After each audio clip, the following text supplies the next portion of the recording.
Hello, everybody. This is Jimmy. You're reading with Jimmy. This is the analysis of the Miller's Tale from the Canterbury Tales, which you read with Jimmy.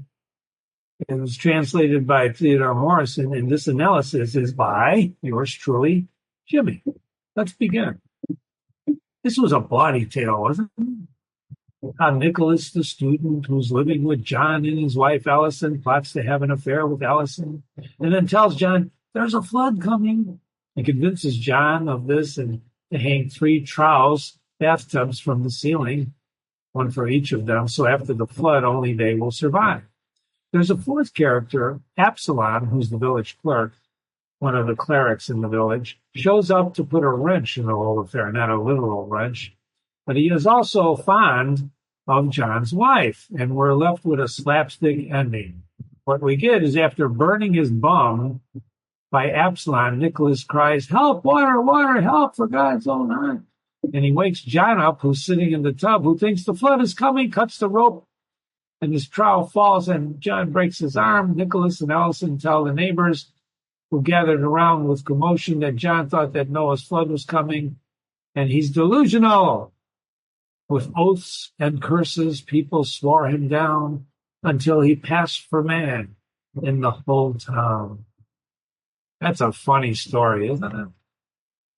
But at the core of the story is a question that you have to answer for yourself. That's what this analysis is about. And that question is, what do you believe? Like John believed there was a flood coming. You may have read that and thought to yourself, oh, what an idiot this guy is, which we're going to talk about.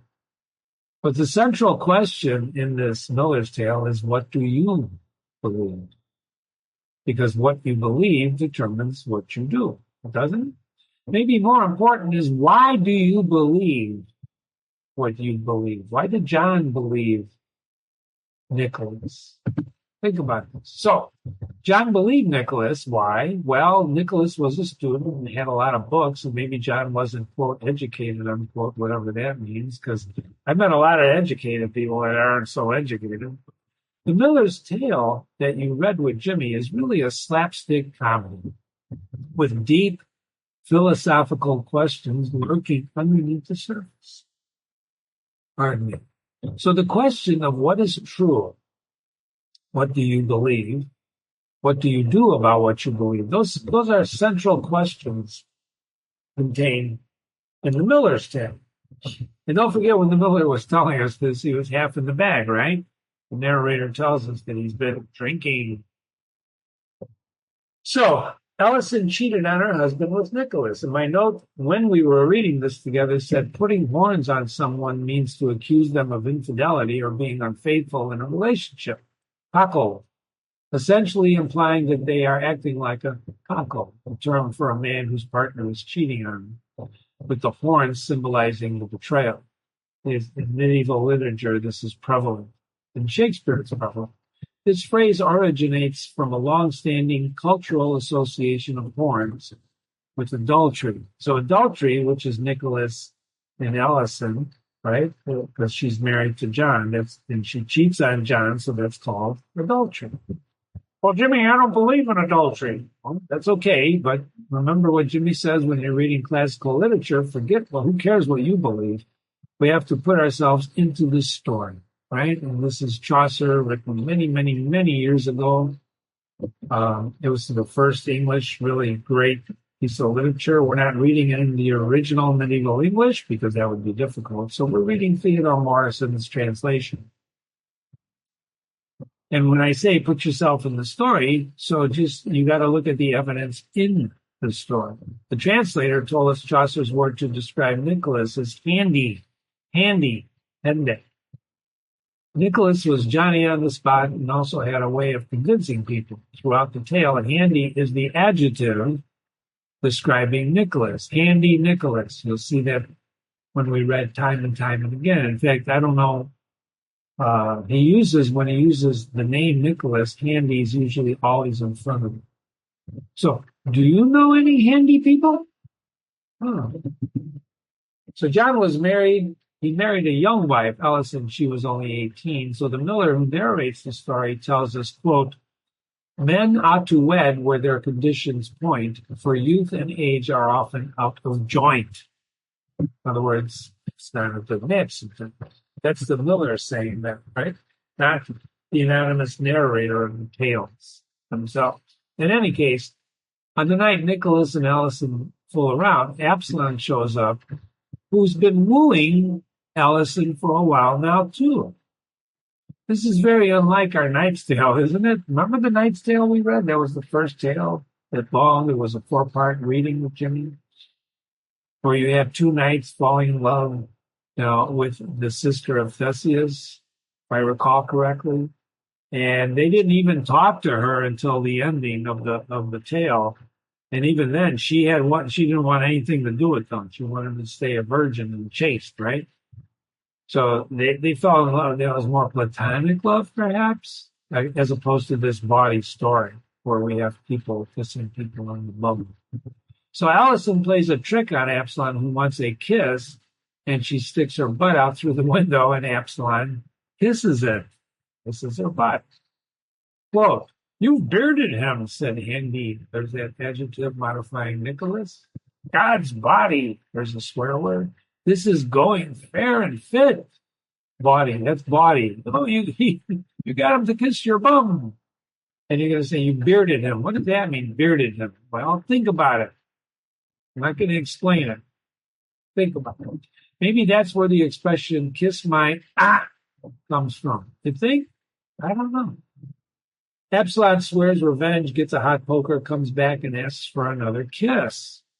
But this time, Nicholas goes to the window and sticks out his butt and releases, quote, "a fart so loud as if a clap of thunder broke, and so great he," Absalom, "was nearly blinded by the storm."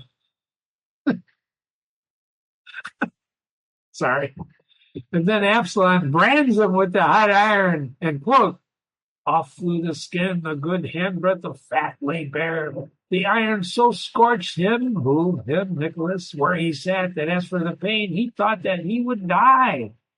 And like a madman, he began to cry, 'Help, water!'" And that's when the scene finishes with John cutting the rope, falling down, breaking his arm. What a scene. What great descriptions by the Miller and the writer. But we don't talk about the writer of Chaucer. Anyway, it's a stark contrast to the Knight's Tale. All of this commotion stems, what's the core root of the commotion? The infidelity of Allison and Nicholas. That's the root cause of everything in this story. So we can say and conclude that infidelity, cheating on your husband in this case, no, husbands can cheat on their wives, but in this case, the wife is cheating on the husband. Infidelity is the root cause of everything that happens. So the question to ask to begin the discussion is John, who was cheated on, naive, or is he just foolish? Is he stupid? Is he naive or foolish? Let's talk about it. What's really going on? To be naive is to lack experience or worldly understanding. A naive person isn't necessarily dumb, unintelligent. They simply haven't encountered enough of life's complexities, experience to make informed judgment. We've all done this with children, haven't we? Children we look upon as being naive. I'm going to do a sidebar story. In my first algebra test, after a month of being taught, we took a test and I got a 0. And as he was giving them out, the good priest, I went to a Catholic school. He came up to me and put his hand on my shoulder and leaned over and he said, "What happened, Jimmy?" He didn't call me Jimmy. I'm telling you it was me. He said, "What happened, Jimmy?" And I said, "I don't know, Father." And he leaned over and still leaning over and he said, "Well, I know you know this. You answer in class. Something happened. What happened?" And I said, "I don't know, Father. I just couldn't get past the first question." And he looked at me, I didn't feel, but I felt his eyes and I looked up at him and he had a little smile on his face. And he said, "Well, Jimmy, if you don't know the answer to the first question, you could go on with the second question." And I looked at him and I said, "You can?" Now, was I dumb, naive, foolish? What? I didn't know how to take a test. I assure you, from that point on, I learned how to take a test. And I got an A in the class. So my question is, what is naive? I believe I was naive. I don't believe I was foolish. I just didn't know. I didn't have enough. Well, Jimmy, you were that was a freshman year in high school, right? It was.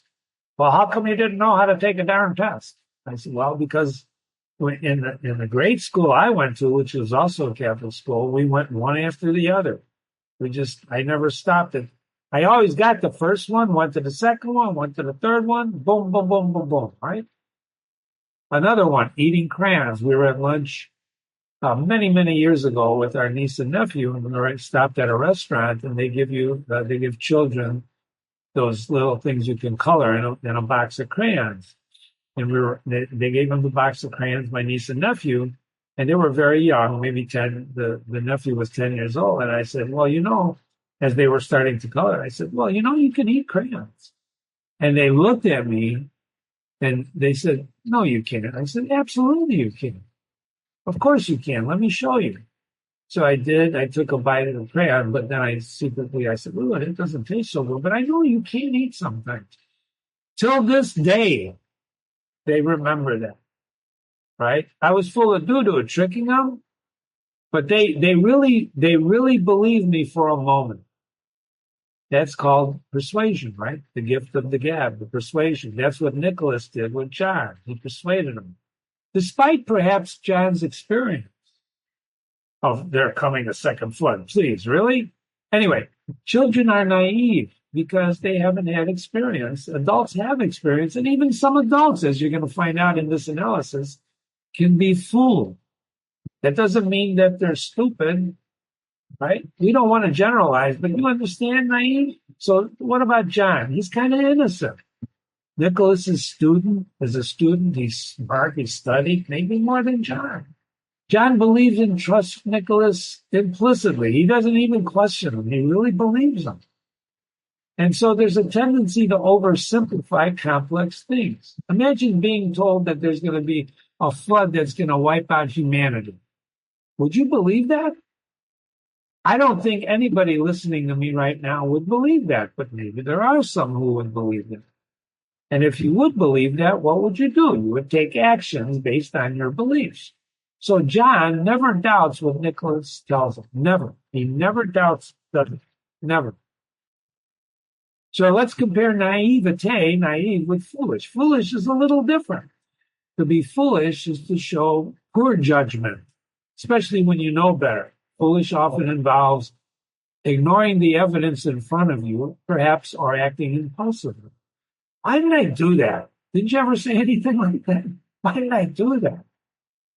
As opposed to being embarrassed if you're naive, like with the algebra test, I wasn't even embarrassed. I was too stupid to be embarrassed. I just didn't know how to take a test. So is John foolish? He's a carpenter, married to a younger woman. He rents his rooms to Nicholas, who ends up having an affair with his wife behind John's back. Nicholas deceives John with a fabricated prophecy of the second flood. He has him build troughs, right, from the rafters. And John is left swinging from the ceiling when Nicholas and Allison sneak off to enjoy each other. John is naive. Perhaps he trusts Nicholas too much. Perhaps he doesn't understand that Nicholas is clever. Or does he understand that he wants to cheat with his wife? But don't we all sometimes do that? Believe people? John lacks worldly experience, and maybe he's a skeptical. He's probably foolish. I mean, he acts on Nicholas's absurd flood story. I mean, it's crazy, right? And that the idea that God would send another flood and reveal it only to a student, bypassing church and scripture, which is really part of the medieval literature, well, it's just silly, even though I just heard a report that they found a mile underneath the pyramids in Egypt, found a city.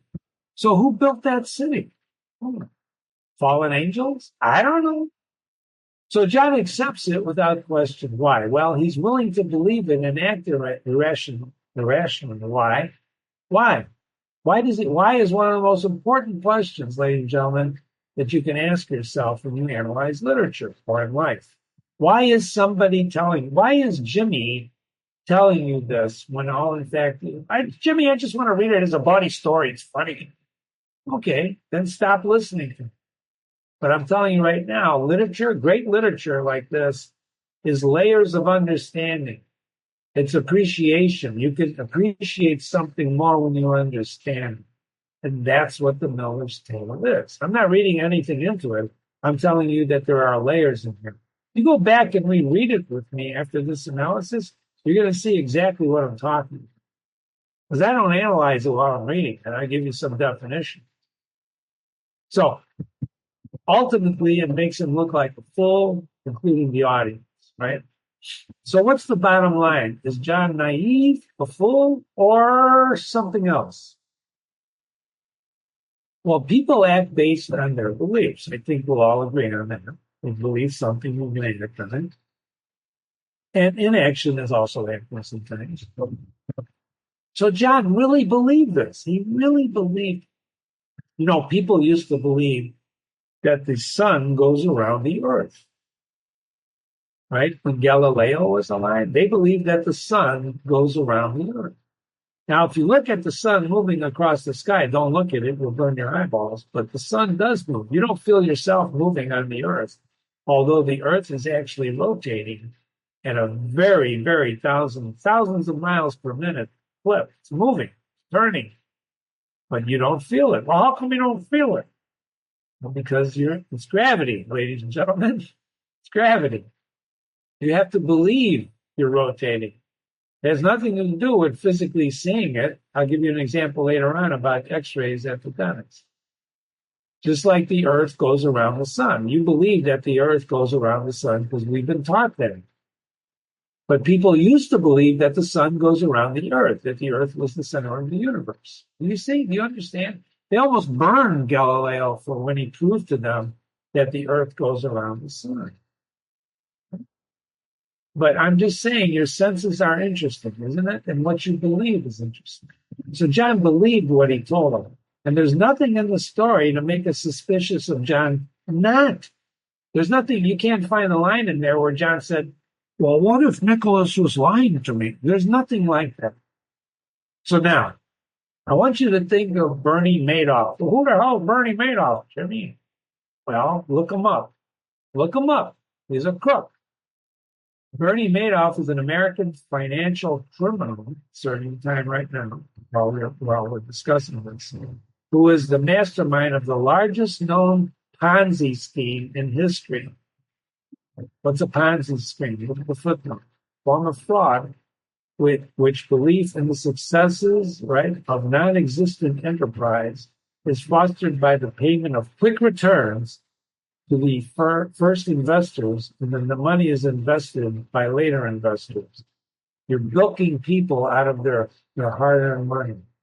You're making it look good because you pay off a few people right away, and they, look at this return, right?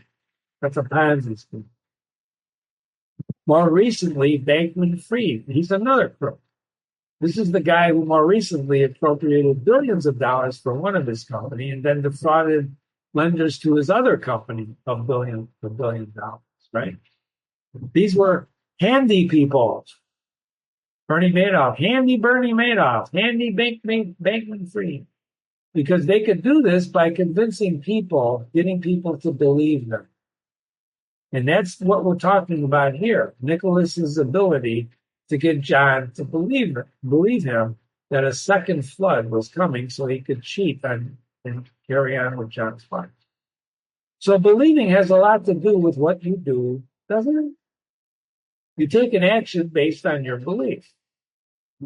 So where are the people who got taken advantage of by these crooks naive? Were the people who were taken advantage by these crooks? Now, were they naive or foolish or something else? At the heart of the point in the Miller's Tale is this. You ready? People act, see if you agree with this. People act based on what they believe. And if they're misled by someone they trust, can we really call them foolish or naive, or should we call them something else? In other words, they trust it. This story is about trust. Yes, ladies and gentlemen, trust, which is very important to live in, which is why classical literature is how you see other people lead their lives and how to lead your own. I'm sure someone in the audience identified with Nicholas and says, oh, that's a lot like me. I'm a guy like, maybe, maybe not. But if you know there's a guy like that out there and he starts talking about the second flood, you got a heads up that maybe he's full of doo-doo. And it doesn't always have to be about a flood. It could be about something else, right? It could be about, for example, financial things. Or you go to the restaurant, I've got a hot tip. It doesn't have to be about a flood. So if someone is deliberately deceived by a figure who appears credible, like Nicholas or Madoff, then Jimmy thinks we want to preserve some sympathy for the person who's duped. Would you agree with that? Or did you say when I told you the story about my algebra test that, Jimmy, you're just stupid, and go on with your life? And that's okay. I don't mind. Sticks and stones will hurt my bones, because I was pretty stupid. And ladies and gentlemen, there's nothing wrong with being stupid as long as you learn from your stupidity. If you don't learn from your stupidity, like if I kept getting zeros on my test because I stopped at the first question, I don't think I would be doing this with you right now. I'd be dead something. Belief is rooted in trust. Do you agree with me? Listening to someone is how you make the judgment call about trusting or not. Listening to them, watching them. That's how you make your judgment call. Watching their actions. If their actions don't meet what they say, like in COVID, there were certain things when people would say something and they would do the exact opposite. And then you ask yourself, if you're watching astutely, you say, well, something's wrong here. As an example, I'm not going to use anything, but when there was a certain guy, I don't want to mention any names, who said that if he could do away with handshaking forever and ever and ever, he would do that. And the moment he said that, I knew, to quote Shakespeare, something's rotten in Denmark. If you say, I want to ban handshaking, something's wrong with you, because handshaking or grabbing your forearms like the Romans did, touching people, right, is what humanity is all about. We were at the store the other day. We were trying to replace the bottom of the shower, that holds, keeps the water from going in the shower. And we walked into this store. It wasn't a store, it was an outlet where they actually install these things. Nothing fancy. It was a workshop. We walked in and we put that part, which my wife had cleaned extensively before we took it out to try and manage what we were doing. And we put it on the counter. The first words from the person behind the counter, would you mind taking that off the counter? In that tone, would you mind taking that off the counter? Now, I know why she said it. She assumed that part was dirty, filthy, whatever, right from the shower door, and she didn't want it on a nice little thin counter. By the way, the counter wasn't really. But we took it off immediately. But that tone, in that moment, Jimmy formed a judgment call and said, this person's probably not going to be very helpful. And it turned out to be true. It turned out to be true. How you greet people, the first actions, the first words out of your mouth, help people judge you. Well, Jimmy, I don't want to judge anybody. And I don't want to be judged. Right? Isn't that the rule? Judge not, least I'll be judged. It's a nice rule, but who the hell follows it? You're judged every time you walk out the door. You're judged even when you don't know you're being judged. Just like on the internet, when you visit a website, you don't even know that people are watching you and what you do in your purchasing behaviors. It's always been like that, right? We can't help ourselves. We judge. The point is to understand.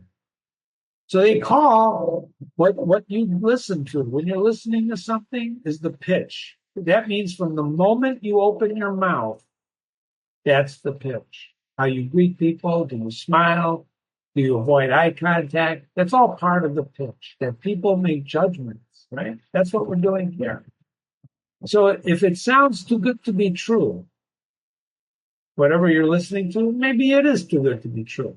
In John's case, there's going to be a flood like Noah, right? Think about it. So Nicholas is a scholar, a man of learning, someone who should know more than a regular person. And maybe he's using his knowledge to manipulate. So John's not schooled in theology and science. And remember, this is way before we even knew what the hell was going on. And even now, do you really know what's going on?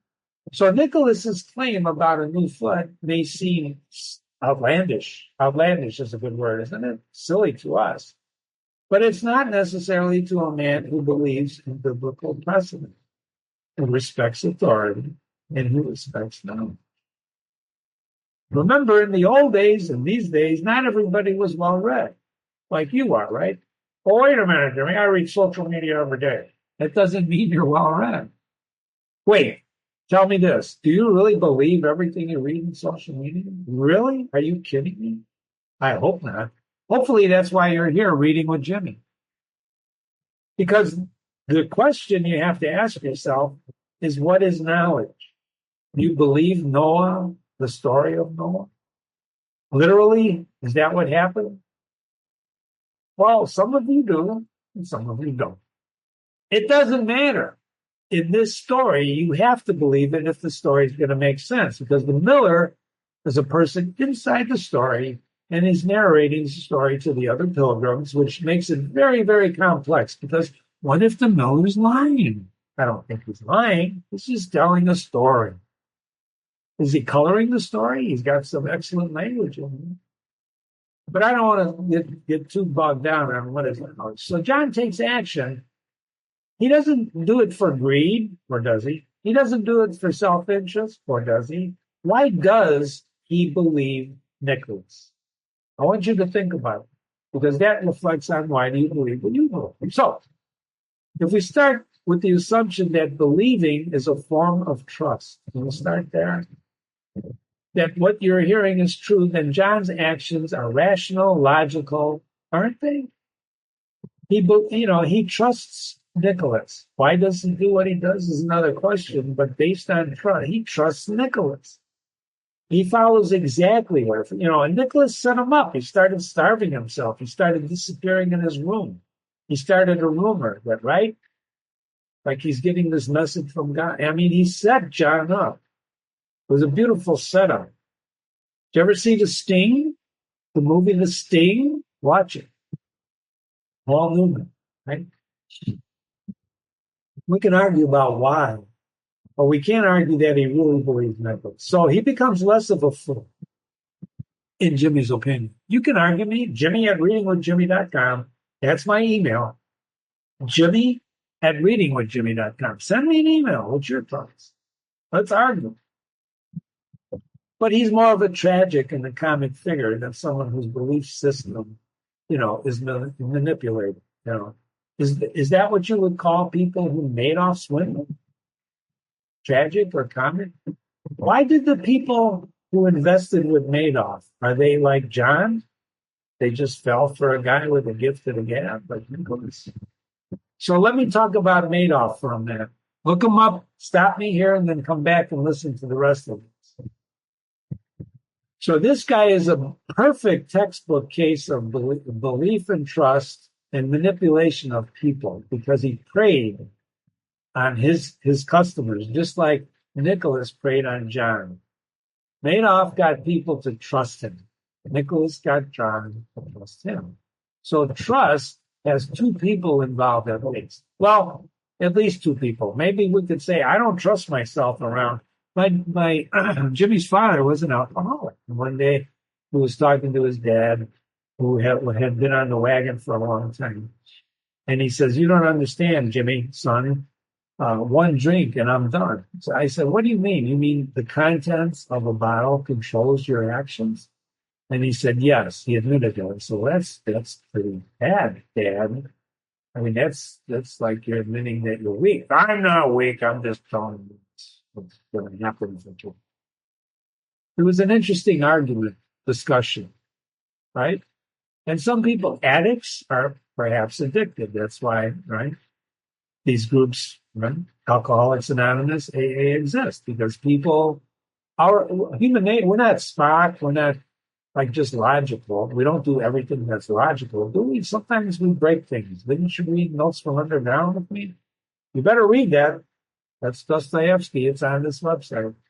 And sometimes we just break them. Well, if you think about it, people are not always rational, like John, believing that there's going to be another flood. Well, he's religious, and he believes there was a flood. It doesn't matter. What we're looking at is the story and trust and belief. He trusted Nicholas. Madoff built his Ponzi scheme on a foundation of credibility, past successes, word of mouth. Nicholas built his on studies. Maybe people fell for what Madoff was telling them. Like John fell for Nicholas. Were they foolish? What drove their belief in Madoff? What drove their belief in John? This is something to think about in the trust equation. I read a Wall Street Journal article once after the Madoff poll, Ponzi stuff was exposed, and he's serving prison time. And I read this Wall Street Journal where there was a academic who was defending his investment because he lost a lot of money with Madoff, and he was trying to defend his investment as not being greedy, but being something else, whatever it was. But I thought when I read it, it was BS. Because the only reason you do what you did with Madoff is because you are, in fact, greedy. You just don't want to admit it. You thought it's an easy way to make money. But as my father taught me many, many years ago, easy come, easy go. No such thing, which is why I worked my butt off my whole life. Still am. So hindsight, when you look backwards after you do something stupid, it tends to flatten your analysis of motivations and why people do things. In other words, you can understand a lot better when you're looking in the rearview mirror, can't you? When you're looking at rearview mirror, why the hell did I do that? You can analyze it a lot better than when you're actually doing it or trying to figure out what to do. In other words, doing strategy. So it's sometimes easier to piece together the reasons why you do what you do. So I often argue that people who believe Madoff were greedy. Now, John believed Nicholas because maybe he loved his wife, maybe this, maybe that. It doesn't matter. He did what he did, just like people who invested with Madoff did what they do. But I think we can also ask ourselves why. So were Madoff's investors greedy? Well, greed is an easy accusation to make when you're looking backwards. But think about this. At the moment of trusting, what is the motivation? What is the moment you make that trust? Like I told you in the example about laying that piece on the counter, and she said, please take that off my counter. In that tone, that's a moment that I made a judgment call of not to be careful of what I'm being told from that point on. So what is the motivation of you trusting or not trusting? Is it your personal gain? Is it to help somebody? Dental x-rays, sidebar. When you go into the dentist and they take they used to take x-rays, they still do, but now they're digital, they come up instantly, they don't have to be developed. And he says, look, you have a cavity here. And he shows it to you. You didn't feel anything. You didn't see anything. They left the room when they popped that trigger. But how do you know you're looking at your tooth? How do you know? Well, Jimmy, it came up on the screen there. Well, how do you know it's your tooth? You trust the dentist. Right? Am I right? Same thing with a diagnosis from a doctor. You trust the doctor, or you don't, right? Job report statistics. You know what's been going on in our country, right? With job statistics, they'll produce the job statistics, and the stock market goes up or down. The next month, the job statistics, you probably don't follow it like I do, but they're revised. The number you get the day they announce it is never the same number that it ends up at. They're always revised. And they're all, in the last 4 years, from wherever we're talking about, they're usually revised downward. They're in a certain guy's administration. So what do you believe? What is this? What is the statistic you're believing? What is so trust is harmed when you find out that what you saw, what you heard isn't true. Would you agree with that? I think that's a universal. Trust is harmed. It's hurt. So you can lose trust. It's really delicate, isn't it? Trust. Human motivation is it's never simple. It's complex. You don't know. Why is this person telling me this? Right? What causes a person to take an action? And what about John? So the Miller doesn't give us deep psychological portrait of John. He doesn't go into his head and say, oh, when he was a young man, blah, blah, blah, blah, blah. We're told that he is jealous of his wife. He tries to keep her under control, and he believes Nicholas's story without question. But why does John believe Nicholas? We don't get direct access to his inner self, but let's infer a few things. He trusts in Nicholas's learning. He thinks Nicholas is smarter than him, right? So you tend to, you will trust people who you believe are smarter than you. Would you agree with that? Oh, but I don't trust anybody, Jimmy. Well, that's another story, right? Desire for control. I think John's a control guy, right? He tries to control everything. Read the story again with me if you doubt that. And he's afraid of being damned for it. He doesn't want to go to hell. People believe that in those days. Well, I don't believe that now. Forget about what you believe now and go into the story. So what the tale shows us is the effects of what we'll call blind trust. Can I do that? That's an adjective modifying trust. Because I don't think you can trust 80%. You either trust or you don't. And if you trust, it's usually blind. You just trust. Right? Or as they say, the best way to trust is to trust but verify, which is an interesting concept. So, what is trust? It's a leap. The moment where reason ends and belief begins. This is the key, right? Reason, you're reasoning, you're thinking, and you trust. The sun goes around the earth or the earth goes around the sun. Well, I think the earth goes around the sun. Why? Because I've been taught that, okay? Even though I can see the sun moving and I don't feel I'm moving, how can I be going around the sun? You see what I'm saying? So you trust. You believe it. You cook a meal, everything is perfect, you taste it, it's horrible. What's going on? Follow the recipe, well, something happened. So the things you trust are, for example, a doctor, when he tells you, oh, don't worry about it, it's just a cyst. Everybody has these. Partner's fidelity, they stay true to you. I don't care, we're not that type of relationship. We go where we want to go with whom we want to go. Congratulations. But think about this. Fidelity is very important, or was important, should be important. Some animals are very like this. They mate for life, right? A friend's confidence. And then the next thing you know, someone else knows. That happened recently. I had a procedure done, and we were at a store, and we saw a couple that we had met, and the woman comes up to me and goes, "How are you feeling?" I go, "What do you mean?" I said, "I'm feeling great." Well, that's good. Somehow she had found out that I had this procedure, and nothing serious. But somehow it leaked, right? It leaked. No, you got to have confidence. Someone's trust was violated.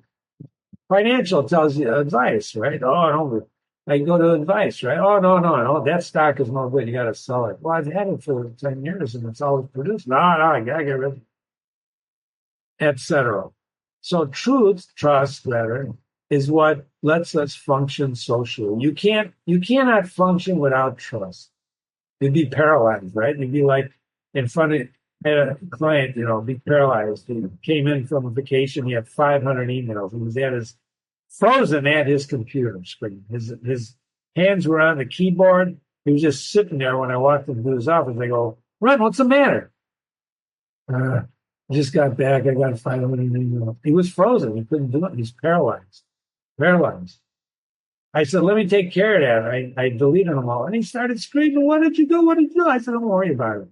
I said, the people who are important, they'll come back at you and say, why didn't you answer my email? Just say I got caught in spam. No, I got to get them back. I got to go through them. So, of course, you could undo what you did. So I did. And spent the next 3 hours going over 500 emails, which was stupid. So imagine trying to live like that where you're paralyzed. You can't make a decision. So trust exposes us. It makes us vulnerable. It's a form of surrender. You trust people, right? So it carries risk. There's a risk. John risked a lot by trusting Nicholas. Nicholas risked a lot, but not as much as John until he got burned in the bone. So we could be wrong in what we believe. And if you can imagine have you ever been wrong? Jimmy at readingwithjimmy.com. If anyone has never been wrong, I want to hear from you immediately. Stop this listening right now. Email me and say, Jimmy, I've never been right? Wrong. Impossible. We've all been wrong. So, has it ever happened to you where you believe something and then suddenly it's not true? It's all in your head. I believe it that he was my friend. But friends don't act like them. I believe it. And look what has that ever happened? So the Miller's Tale shows us how someone can be made to look absurd, right? So how do we avoid trusting the wrong things? Isn't that a great question? I don't think it's possible, but maybe. That's a great question of both this piece of literature for all literature and life itself. I am asking you when you read classics with me to forget about your beliefs and just go into the story. Right? That's one of the things you do is you trust the narrators of these stories will be telling you the truth, especially the third person. And then you get used to that, and then you really start realizing what trust really is. The main thing is to trust yourself and your judgments. When you start distrusting your judgments, it's not good. So, some things to think about. Be aware. What does that mean? Well, sometimes we believe what we want to be true, not what is true. I had a discussion with a client recently about leaders and followers. And the client said, who can be a leader without followers? By leading by example. I said, you cannot be a leader without followers. Followers are actually more important than being a leader. And we started a discussion. And he said, what about leading by example? I said, well, that's great, but who are you being an example to? You still need someone you're being an example to, right? You're not just leading yourself. So the implication is for someone who would be defined as a follower. Followers and leaders. And these are important questions to think about because the fact is you cannot have a leader without followers. And I'm not saying you have to be a leader or a follower because you're both. Sometimes you follow, sometimes you lead.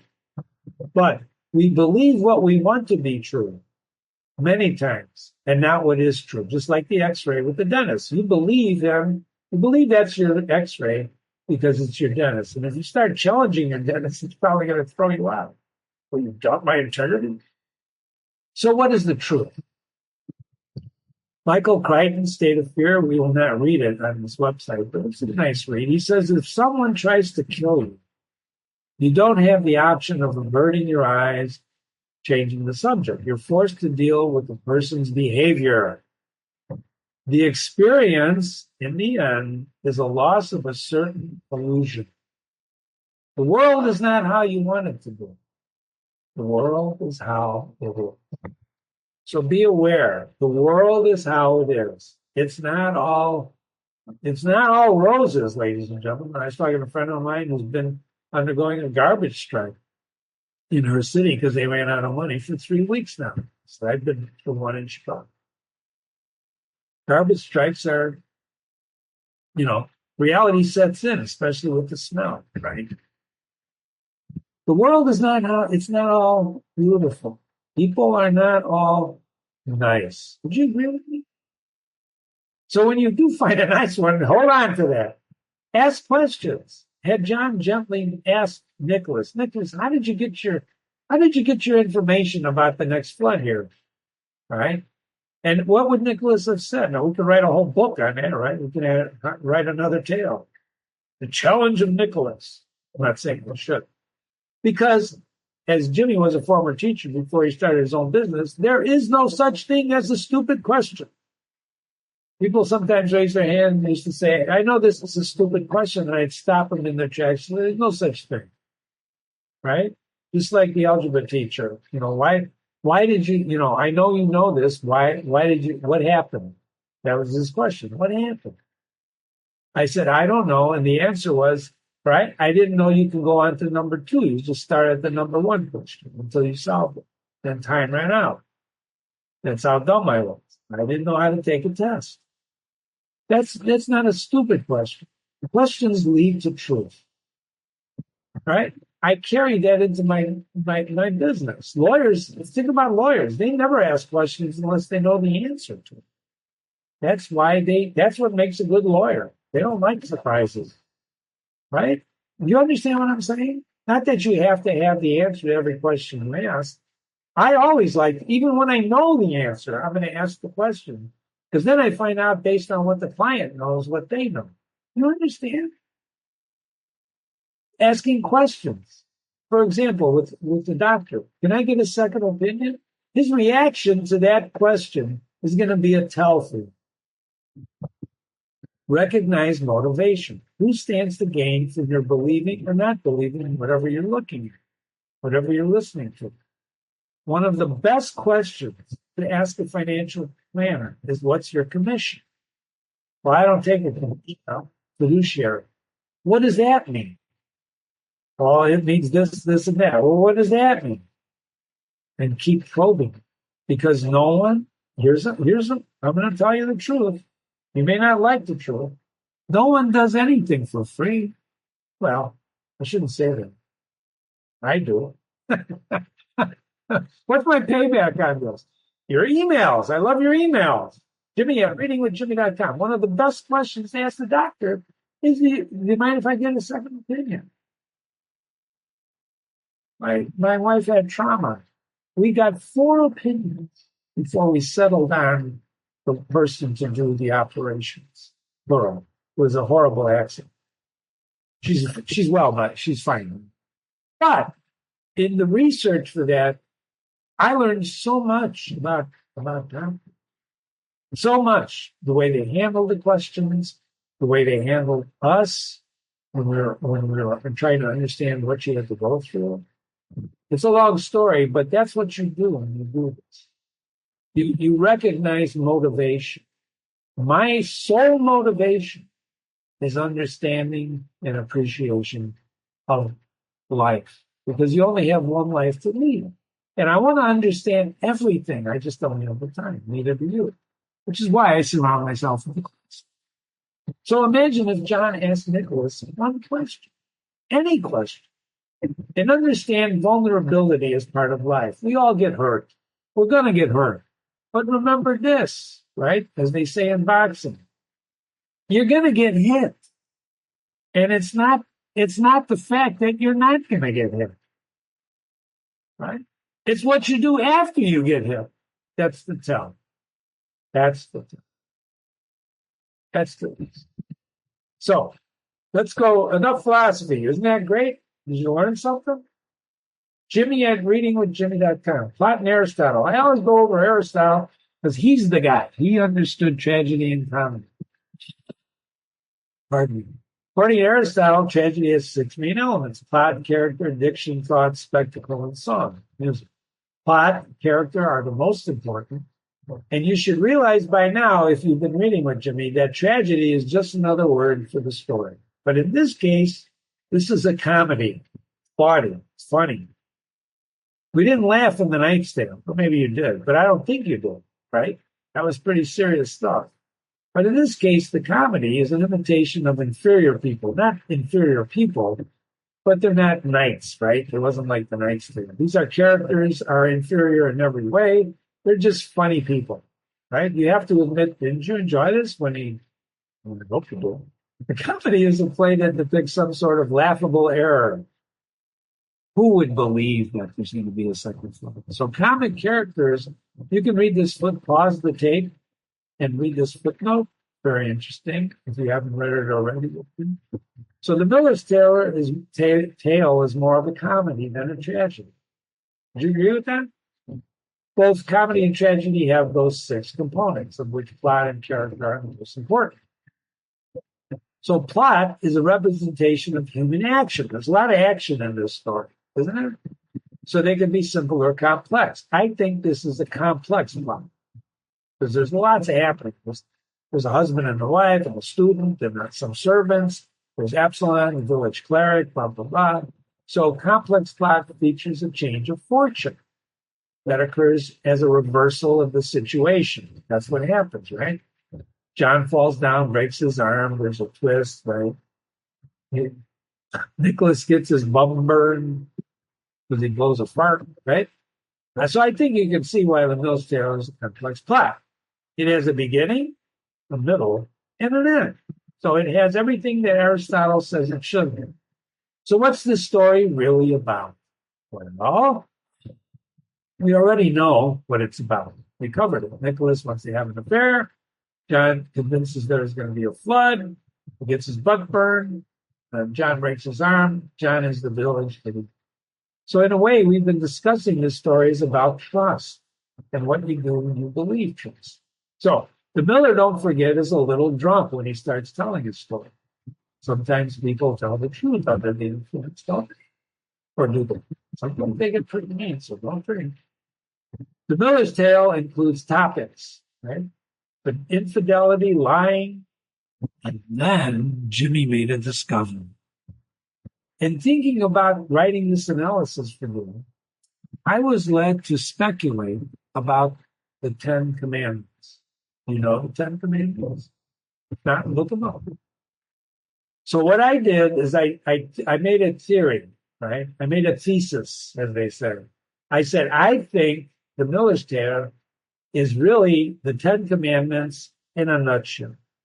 That every commandment in this, every one of the 10 Commandments is violated in the Miller's Tale. And I started with infidelity. Thou shalt not, take another man's wife. So I tested my theory, and sure enough, I didn't find any research on this. No one's ever approached it like this. So ladies and gentlemen, thank you very much. I'm going to prove to you now what I'm talking about. No one's ever heard this. You ready? Hang on.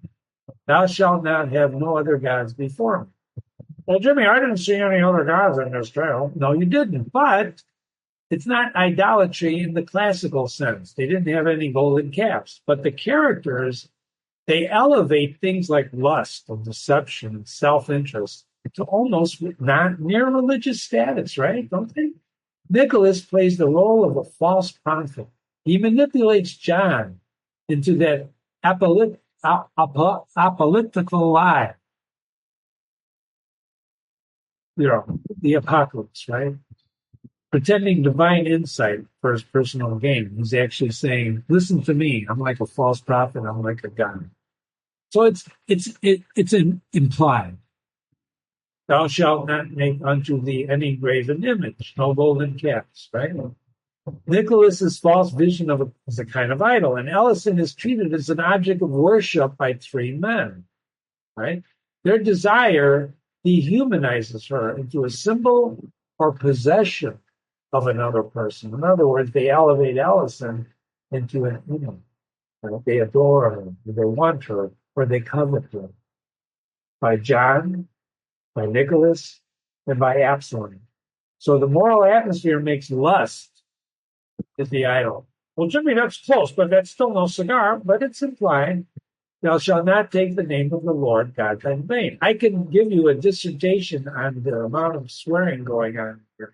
It's not like swearing like you and I do today, but it's swearing. Nicholas pretends divine knowledge to manipulate John. Parody, but they also say in God's name, God's bones. In fact, what I'll do is I can do another subset. I can pause the tape and bring out, because I've studied this now. I went back and I looked up all of the swear words in here, and there's plenty of them. but they're not like we think about sweating, right? Remember the Sabbath day and keep it holy. The tale doesn't directly Sunday, Sabbath, all right? But the entire narrative unfolds in a world that's absent of holiness. It's almost like you're in a pagan country. Where clerics, Absalom is a cleric, right? A cleric is like a priest. He's more interested in kissing women than serving God, right? So, Jimmy, you're still stretching it. Well, work with me. Honor your father and your mother. If there's no family ties, only mocked. They're all mocked. Ellison's young and married off to another woman. Blah, blah, blah. Thou shalt not kill. Well, there's no death in here. But no. But Nicholas is physically burned pretty well. Right? John's humiliated. He breaks his arm. There's a lot of physical damage. And now we come to the one that started it all. Thou shalt not commit adultery. This is the core theme of this tale. Everything else is surrounding it is probably a violation too. And you can say, well, I don't agree with that, but I think the seventh commandment hits the nail on the head. I'll take it. They commit adultery. And the miller lets the reader enjoy the outrageousness of it, throwing every character into the mud of poetic justice, right? Don't they all get their due? Thou shalt not steal. Well, that's true. Nicholas steals John's trust, his marital authority, his wife, right? He steals it. You shouldn't bear false witness. The entire plot is driven by a lie that there's a second. He tells him there's a second. That's a lie. You're bearing false witness. Thou shalt not lie. Thou shalt not covet thy neighbor's wife. There it is again. It's like adultery. So, the miller's tale follows the knight's tale. Remember the knight's tale, which was idealized. This is a burlesque-based desire, unholy checklist as part of the journey. I want to leave you with one last remark. This is a piece of the prologue to the miller's tale. So the miller, to make the best of it as I can, that's who's I? That's the anonymous narrator who's talking to everybody. And then the anonymous narrator is the one who narrates the miller's tale to us. It's complex. Refused to hold his tongue for any man, but told his tale like any low-born clown. So the narrator calls the miller a low-born clown. And then the narrator says, I am sorry that I have to set it down. He's sorry he has to report to you. Why? All of you people, for God's love, I pray, whose taste is higher, do not think I say a word with evil purpose. He's telling everybody I apologize for having to narrate the miller's tale. Think about this. I must rehearse their stories, one and all, both better and worse. So I have to tell you this, for better or worse. I'm just the messenger. Or play false with my narrative. Or I'm going to play false with my stories. That's clear. Whoever, therefore, may not wish to hear, turn over the page and choose another page. So if you don't want to hear this, go on to the next tale, which is one of Jimmy's favorite things. If you don't want to read with Jimmy, you don't like what you're reading with Jimmy, go on to the next. But I'll tell you right now, I think we'll gain something from everything. I'm not putting just any story on this website. These are classic pieces of literature. In fact, on my YouTube channel, I'm starting to get comments. I actually helped someone pass a test on book 4 of Farewell to Winners, and they sent me a thank you. I'm not saying you should use this to cheat. But I am saying you should use this to help your understanding and appreciation. And if that can help you pass the test too, great. Okay? So, whoever therefore, go to the next one. For small and great, he will find enough, no fail, of things from history touching courtliness and virtue too, and also holiness. If you choose wrong, don't lay it on my head. You know, the miller couldn't be called well-bred. So he's just telling you. If you don't like what you're reading, don't blame me. And so with the reeve, is the next tale, and many more as well, and both of them had bawdy tales to tell. Now, you know, and I know basically, oh, it's a nerdy, it's something, oh, it's bawdy. People like that, right? They like that mystery. This movie's rated X. Don't look at X movie, right? And both of them bawdy and reflect a little and don't hold me to blame. There's no sense making earnest out of a game. So the anonymous narrator is telling us that all these stories are just part of the game. Don't blame me.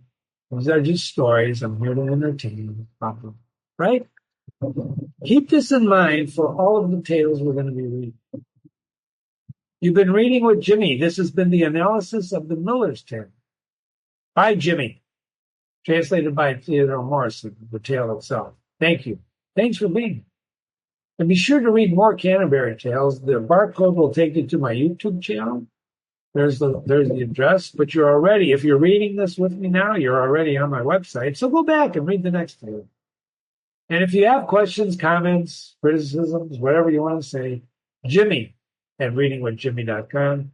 Jimmy at readingwithjimmy.com. Thank you so much. Have a great day. And remember, be careful who you trust, but still don't stop trusting.